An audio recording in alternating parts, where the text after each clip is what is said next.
Hi guys, welcome to my series called Solo Rank Roam Tier List, where I play every single roamer in solo queue and show you guys how it's done and the best strategies that you can use to win with these heroes. Today, we're gonna be talking about Kalea, and I'll be honest with you, she's not one of the best solo rank roamers right now. But even knowing that, I still found the most effective way to play her, the best meta build, and some really important Kalea tech that most players completely miss. I'm a 300 plus stars pro player, and in this game you'll see clean ultimates, smart engages, and how to still get value even when the hero isn't necessarily the best for solo. So if you want the real way to play Kalea in solo rank, not clickbait, no copium, let's get into it. Here is the build, emblem, and spell that I used for this game. So with Kalea, you really need fleeting time because it really helps her get her ulti back fast. Oracle helps her heal more and also gives her a little bit of the cooldown reduction. And dominance size overall is just really strong. And the last two items you should build according to the opponent's damage. Are you still stuck in the same rank? I'm Hajun, former pro player, 300 plus stars, and I main roam.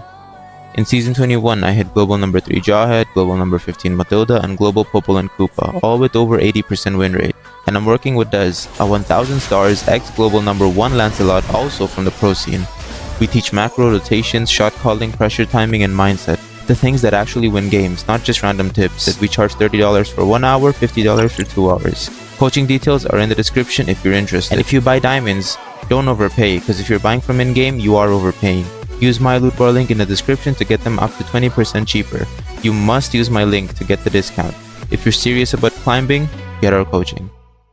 Got sweaty fingers? Nexora Gaming Finger Sleeve make your skills way more precise. Use code HAJIN15 for 15% off at checkout. All info will be in the description of this video. I just quickly want to mention when you should be picking Kalea. You should always be picking Kalea when you have a really good pick-off comp, someone with a lot of burst. So in this team, I have Kadita, and purely because of that, if I pull someone, Kadita can burst them, right? That is when you can pick Kalea. If you have a burst hero, a burst mid, or anyone who can do constant burst and follow up your ulti, that's when you can pick Kalea. Really strong pickoffs.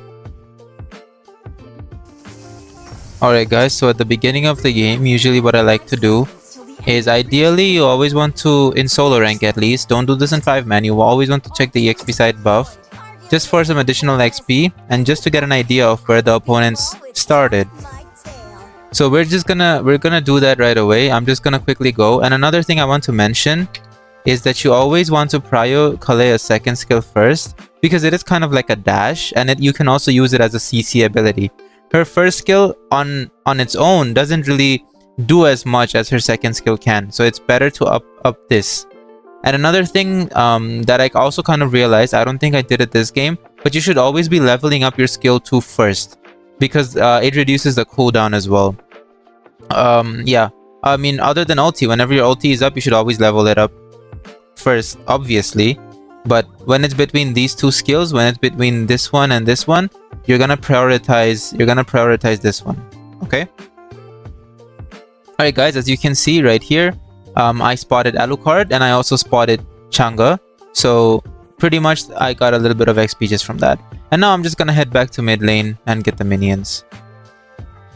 The fist that breaks ways can also be the gentle touch that heals others. I missed one minion unfortunately, which is not good. We should be trying to get every single minion wave. Now as you can see guys, also it's very important to constantly be panning your map and checking what's going on the other side, you know, just overall in this area. If I pan my map, normally if you don't pan your map, you'd be thinking, oh, what is this Belleric doing to my Akai? Maybe he's under a lot of stress, right? But when you pan your map, the situation doesn't seem so bad, right? Akai has a lot of HP, Belleric has a lot of HP, the buff is healthy, right? And I will make it there in time for Akai to secure it.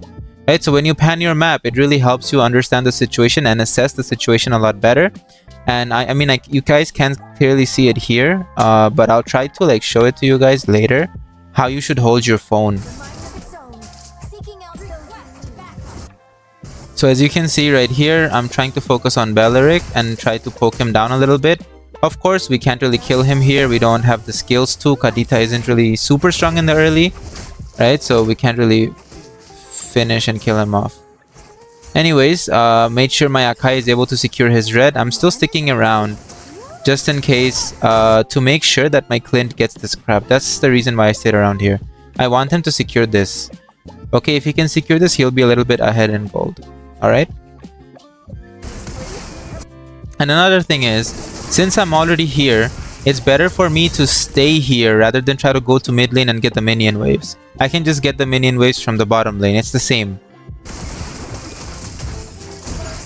And another thing, guys, remember I told you guys about level 4 rotations? You don't... I mean, yes, it's good to stick to it, but when your team needs your help and there's potential fights going on near you where you should be present in, you should ditch that rotation and just help your team instead. Okay?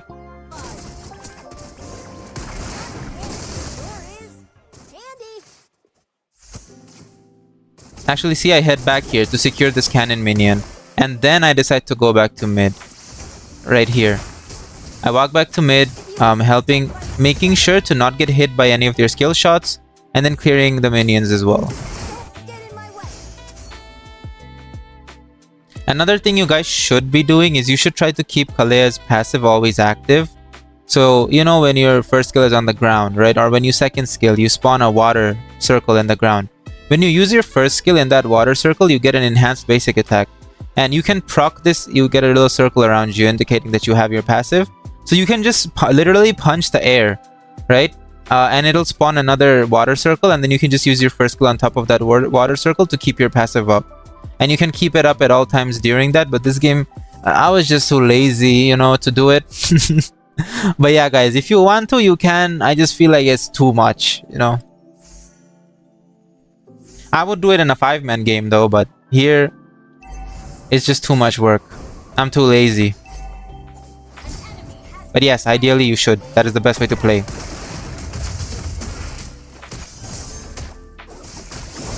Nice. I know Mardis has level 4. That's why I kept attacking the Lapu. I got him to get a nice little kill onto the EXP lane, and now Turtle is looking more securable. So in this scenario, very bad move from Akai. He should be doing Turtle right away. I think he wanted to get a kill onto Baleric. Not sure how that would benefit us in any way. However, you know, it is what it is. Can't really complain. It's solo, right? You just gotta try to help your team as much as possible. So probably I should have completed my jump here. If I completed my jump, I would have had my passive, right? Boom, I jump here, trigger my first skill, then I could have attacked Baleric with it. Instead of just missing it blatantly and then using first skill here and not having my passive. We could have maybe killed him. Right? That is what I should have done. Would have been a good move.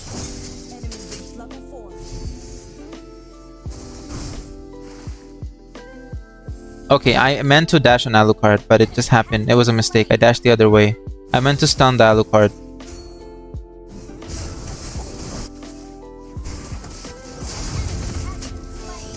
I'm just gonna ulti the Lapu back so we can kill him, stun him again, and there we go. Mardis got a nice little double kill.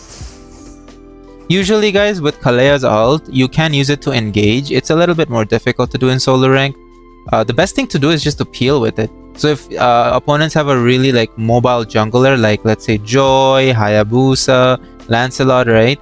If they get near your squishies, you can just ulti them. Right? You ulti them and then just second skill them for more like longer CC time. That's what you can do with Kalea. I feel like in solo it's better. Unless you have a really good team who knows how to follow you up. Usually your engages that are very surprising won't get follow-ups in solo, at least in my experience. So it's better to just peel with her.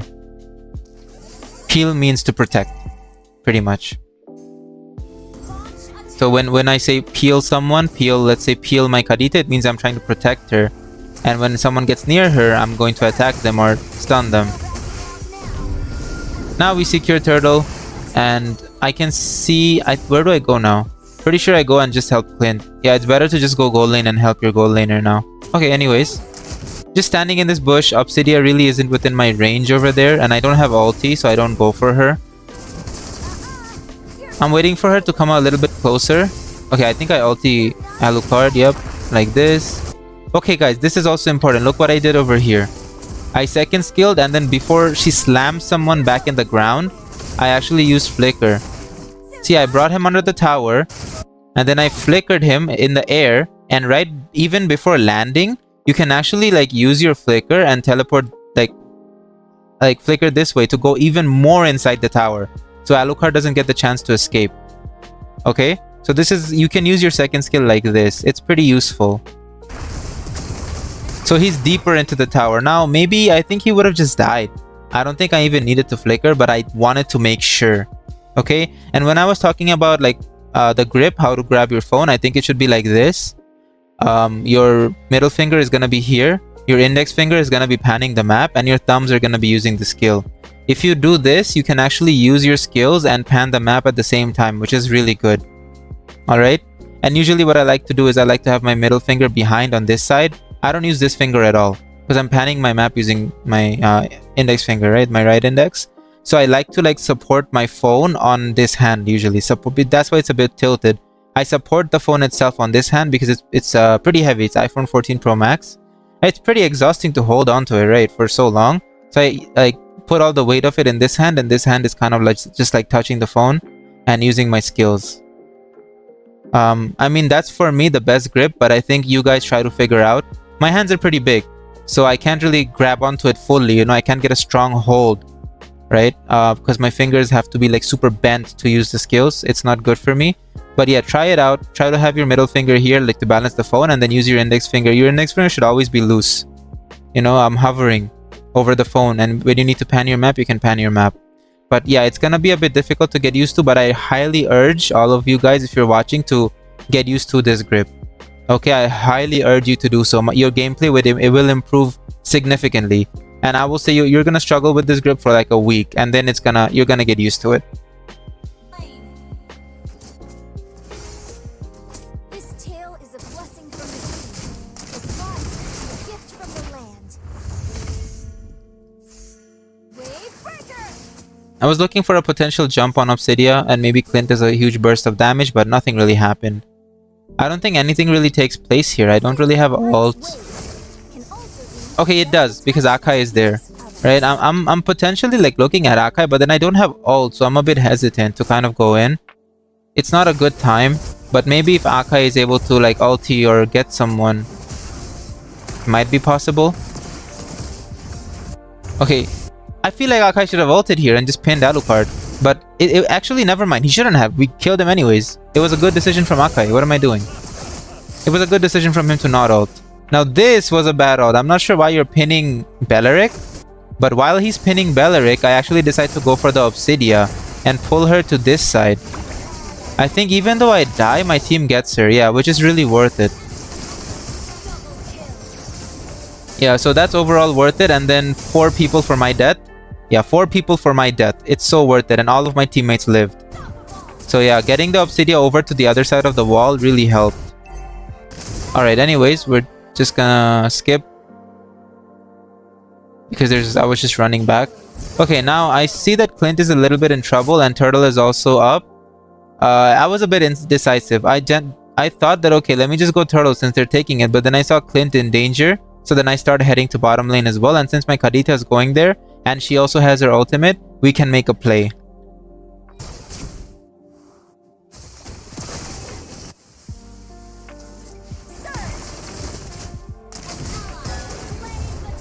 I just back up because Kadita used her ulti already and there isn't much I can do. Could have probably played it better. Could have just straight up jumped on Obsidia and it would have worked out, but you know, it is what it is.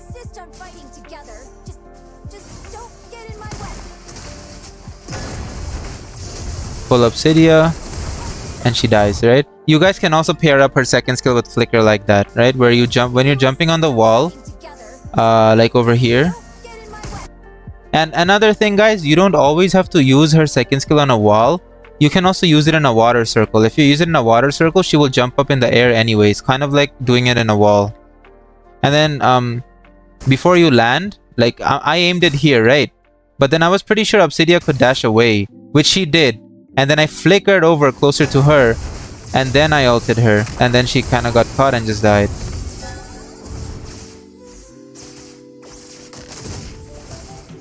And also, I mean, this is very minor, but normally you guys would be running in a straight line, right? When Chango is attacking you.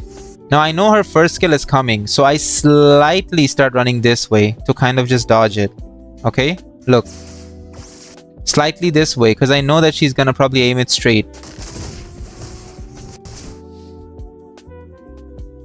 Alright, now I'm just walking back. Team destroyed a turret. Silly humans. Your team destroyed a turret. I wanted to kind of force mid over here because I do have ultimate and I can jump on Changa. But I don't think my team really wants to do that. Or Akai doesn't really want to force mid like that. Oh, here I see Obsidia. I jump on her and we pretty much get a nice kill. I don't know, she was very overextended. That was easy. Since Beleric is here, it's difficult to push mid lane. Akai actually goes in from the back. And I try to follow him up.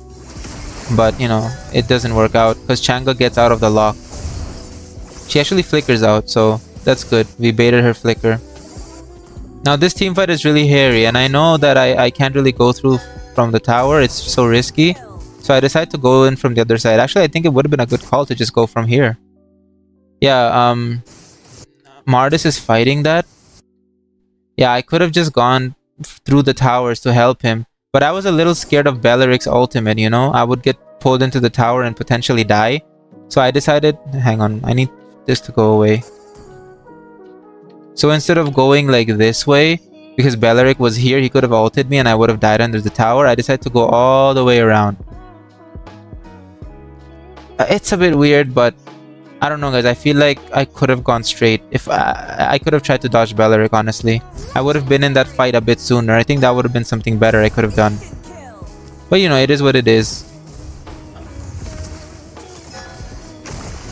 I'm trying to focus on Obsidia. As you guys see, you guys can see me aiming my ult, right? I don't just tap it, I aim it on Obsidia. So I'm not sure if I can show you guys, but as I walk up here, you see me swiping it to her? I swiped it to Obsidia. I didn't like tap it. Okay? Just to be sure that I make sure to ulti her, right? Not anyone else. And then I ulti her into a good spot where I think we can get a nice kill, but we don't. It doesn't work out. They shut down Mardis. That's not good at all.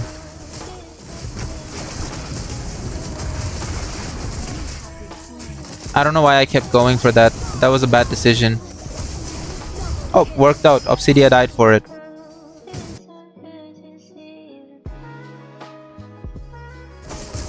I'm just waiting in this bush for Changa.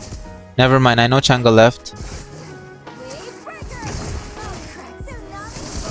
Yeah, so here I go for Obsidia, but the only follow-up was literally Clint. And I mean, he kills Obsidia, which is good. That's nice. Now I need to back up because my team isn't even there anymore, right? I took a quick look at the map. Clint is dead. Mardis is nowhere near me. If I go back into this into 3 people over here with this much HP, I'm probably gonna die. So I just decide to retreat.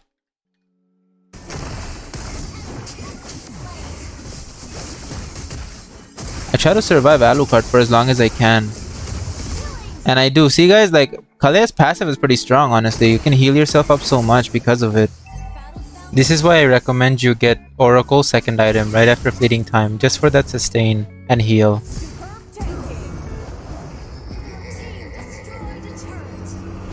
And another thing I would recommend is, yes, you build fleeting time on her first. Her ulti, you want it to be available ASAP. So yeah, fleeting time first item on Kalea.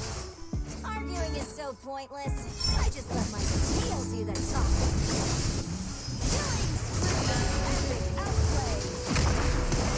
Bad engage, really bad engage. I just tried to follow up my Mardis. I conceal over to go try to help him. But yeah, I should have ulted Obsidia here, and I should have probably ulted her to this side, maybe on the other side of the wall. But I just go this way where none of my teammates are. This was a bad engage. And I also ulted Lapu, which is kind of useless.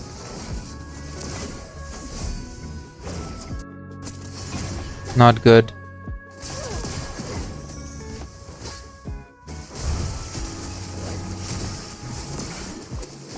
Good ult from Akai actually. Yeah, nice. Anyways, we're dead. Now we come back to life. Lord is up. Okay, so now I ulti Obsidia, flicker onto her, and we get a nice little kill, right? Look at this again, guys. So, and I can do this because I'm panning my map, right? Look at this, guys. I know what's going on here. Flicker, get the Obsidia, and then we get a nice kill onto her. And then now we can G-Lord. I'm just gonna recall, get my HP back.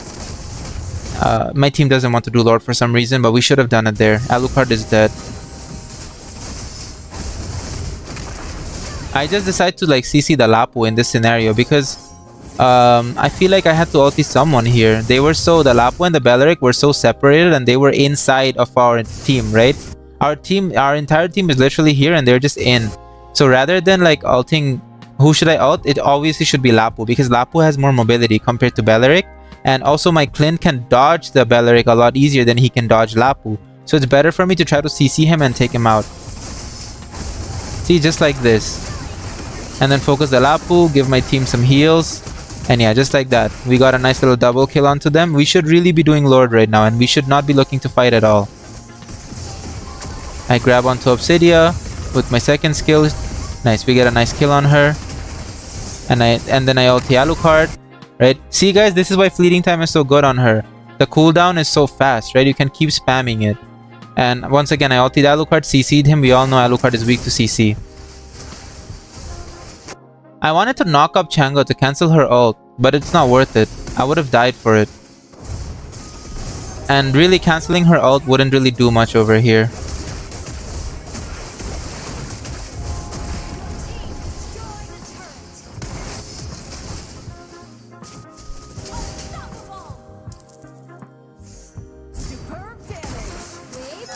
I try to grab some, yeah, I think I try to grab Lapu so we can kill.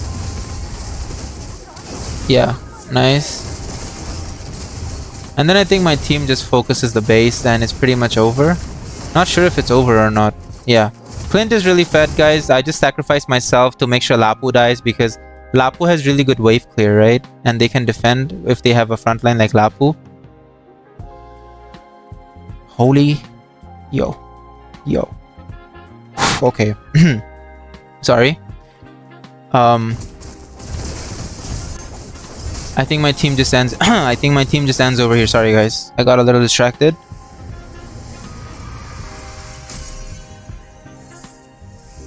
Victory! And there we go. Win. And it was a pretty decent game. I wouldn't say the best game on Kalea. Now, guys, caution. I would not suggest playing her in solo. The only reason I'm playing her in solo rank is because I feel like I'm making a video. Or I'm making a series. Pretty much. But I don't think she's the best for solo. You need really good team coordination. Because if heroes like Cho, for example, can do what Kalea can do, but better. Pretty much, right? For solo at least. So I would just suggest picking Cho if you want a pick-off hero. Instead of Kalea. But yeah.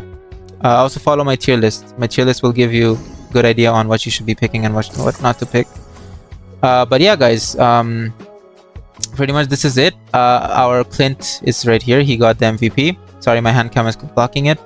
But yeah, Clint got the MVP. He did really good. And we did help him decently, right? In the early game. We made sure to gank his lane often. And I noticed that he's doing really good. So I prioritized helping him out more. And also as for the build, this is it. I told you guys, right? A fleeting time, Oracle should be first. Those items really help her out a lot. And you should be building Dominance next. And then I think my next item was Radiant for the Chango. And then I would just build Immortality. That was gonna be my build path for this game. Yeah, guys. This is how you do it with Kalea. Let's see if we can get a stat on the damage and the damage tanked. Or damage, yeah, how much I tanked. Let's see. Do I check it here or do I not? I'm not sure. Yes, I do. So yeah, 24% damage tanked. We had the most, not the most teamfight participation, but 54%. It's pretty good. See, like, not my statistics, as you can see, is a lot better, right? When it comes to roamer. It's not the best here because, guys, Kalea is not good for solo. I would suggest just picking some other heroes. Heroes that are higher on the tier list. Now, I know we put a Kalea pretty high, but that was considering solo and trio in my solo trio tier list. But I still feel like that for solo, she's not good. For trio, yes, really good because you're going to have good coordination. But solo, I wouldn't recommend it. Alright, guys, I think Cho is just overall better than Kalea for solo. Yeah, that's gonna be it for the video, guys. If you I hope you were able to learn something. If you enjoyed the content, make sure to like and subscribe. And take care, guys. I'll see you in the next video. Goodbye. That shine.